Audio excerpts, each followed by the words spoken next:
191 AD. After the disbandment of the Guan-Dong Union Army, Yuan Shao drove Han Fu away and became the governor of Jizhou. At that time, the Yellow Turban Army in southern Jizhou was extremely rampant. Since Yuan Shao just got there, he had to fight against Gong Sun Zan in the north.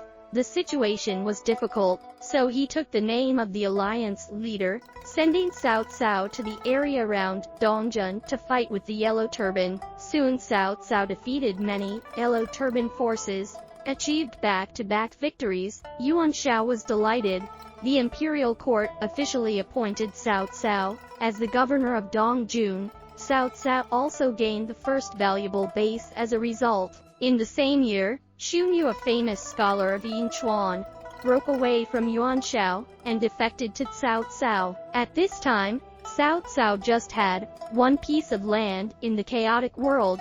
Therefore, Xu's arrival is of extraordinary significance.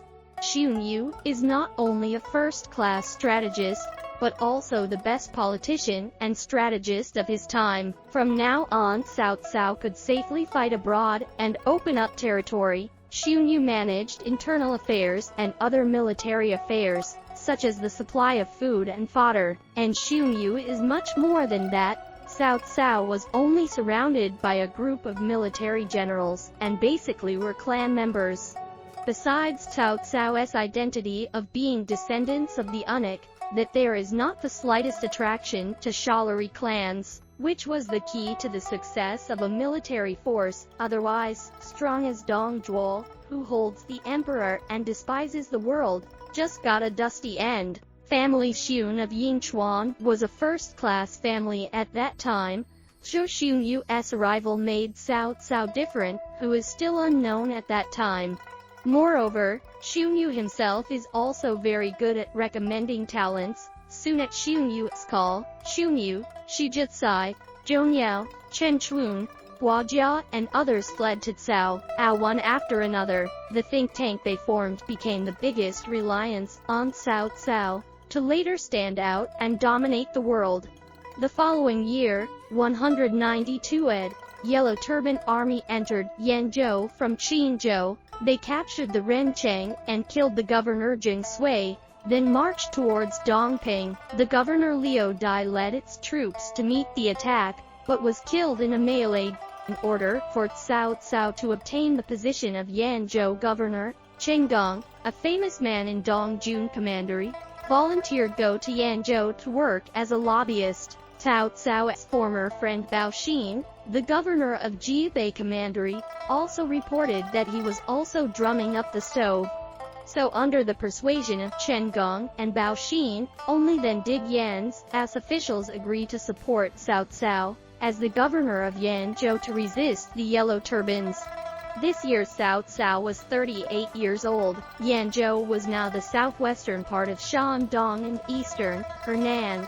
The land is fertile and talent gathers. To the east are Qinzhou and Suzhou, to the southwest is Youzhou, and to the north is Jizhou. Its jurisdiction includes 8 commanderies. They were Dongping, Jibei, Chenliu, Jiyin, Shanyang, Rencheng, Dongjun, and Taishan. After a short preparation, Cao Cao was with Bao Xin, jointly to attack the Yellow Turban Army in the area of Dongping. The fighting was fierce. Bao Xin fought to death. The Cao army also lost for a time in the end, at the cost of heavy casualties, forced the Yellow Urban Army to retreat. Cao Cao then pursued to Jibei, by luring them into surrender, forced the Qinzhou Yellow Turban Army of 300,000 men to surrender to him. Cao Cao selected 50 or 60,000 elite soldiers. Among them, a combat-ready team was formed, known as the Qinzhou Soldier. Since then, Cao Cao's strength has greatly increased. On the position of the governor of Yanzhou, Cao Cao not only occupied territory, but also expanded his troops, also got many excellent military generals from Yanzhou. For example, Mao Jie, famous man Cheng Yu, the local landlord, was powerful Li Dian, Lu Qian, and fierce generals Dian Wei, Yu Jin and others.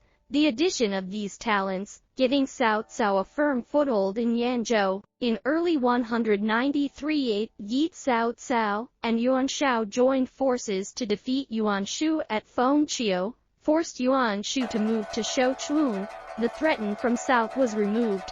Cao Cao also began to seek Xuzhou eastward. Tao Qian, who was appointed as the governor of Xuzhou during the Yellow Turban Uprising, he did not participate in the Guangdong army's crusade against Dong Zhuo. Therefore, he was promoted to the governor of Xuzhou by Dong Zhuo. Tao Qian had been with Yuan Shu and Gong Sunzan, joint battle against Yuan Shao and Cao Cao. Therefore he had an old grudge with Cao Cao. The same year Cao Cao's father, Cao Sung, was on his way to Yanzhou from Langye. He was robbed and killed by Tao Qian's general Zhang Kai.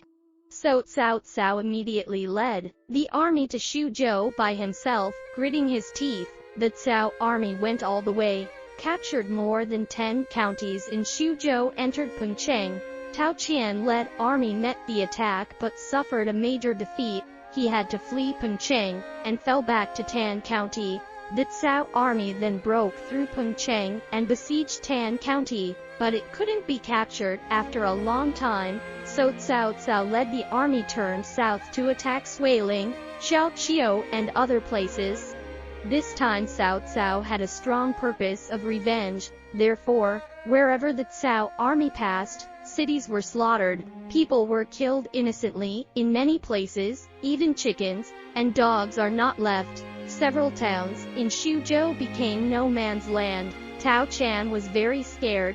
He hurriedly asked for help from Tian Kai, who was the governor of Qingzhou at the time. Tian Kai sent Liu Bei, the governor of Pingyuan, led thousands of people to the rescue. It just so happened to the caste army that food and fodder had also been exhausted. Cao Cao had to retreat. Tao Qian knew that Cao Cao would not give up easily, so Liu Bei was elected as the governor of Youzhou by Tao Qian, and allocated to Liu Bei 4,000 soldiers, letting Liu Bei to station at Xiaopei to resist Cao Cao for him. 1 year later, in April 194 AD, Cao Cao's second crusade against Tao Qian. This time Cao Cao drove straight in all the way to Langye and Donghai commanderies, where the army passed, still wantonly slaughtered people all over Xuzhou. More than 100,000 people were killed. The Cao army then marched again into Tan County. Tao Qian and Liu Bei joined forces to meet the attack, but they were defeated by Cao Cao. Tan County seems to be falling.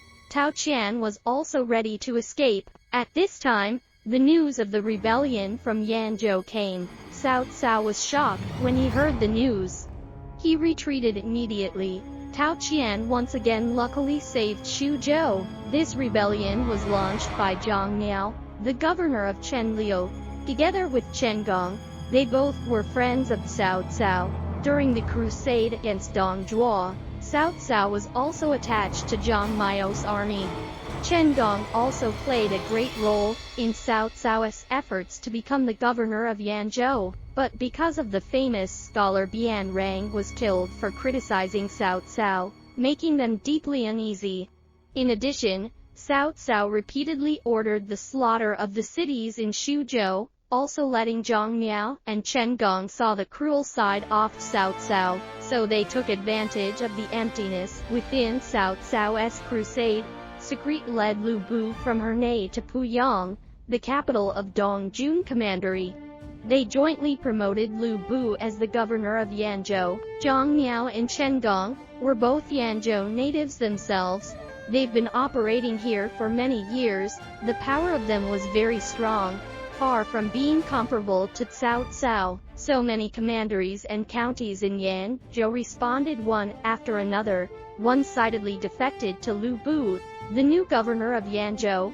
It should be known that at that time, Yanzhou had a total of 8 commanderies, including 80 counties, those only the capital Wancheng, and 2 counties under the Dongjun Commandery. Fan County and Dong'er County did not follow their rebellion. It can be seen how bad the situation is for Cao Cao. Fortunately, it was Xiongnu who stayed in Wancheng. He was very calm and composed when things happened. First, Xiongnu sent someone quickly informed Cao Cao of the rebellion, and then he transferred Xiahou Dun, a general stationed in Puyang, back to Wancheng. Xiahou Dun led his troops to arrive in a hurry. That night, he killed dozens of Huancheng generals who tried to collaborate with the enemy, stabilized the situation in the city. Xiongnu then sent Cheng Yu to Fan County and Dong'er County, letting him boost morale and stabilize the morale of the army. So under the protection of Xiongnu, Cheng Yu and Xiahou Dun, only then did Cao Cao hold on to these three precious footholds. At this time, Cao Cao, who suffered the biggest setback, was rushing back to Puyang. Between Cao Cao and Lu Bu, the old, the new governors, a big drama for the rule of Yanzhou is about to be staged.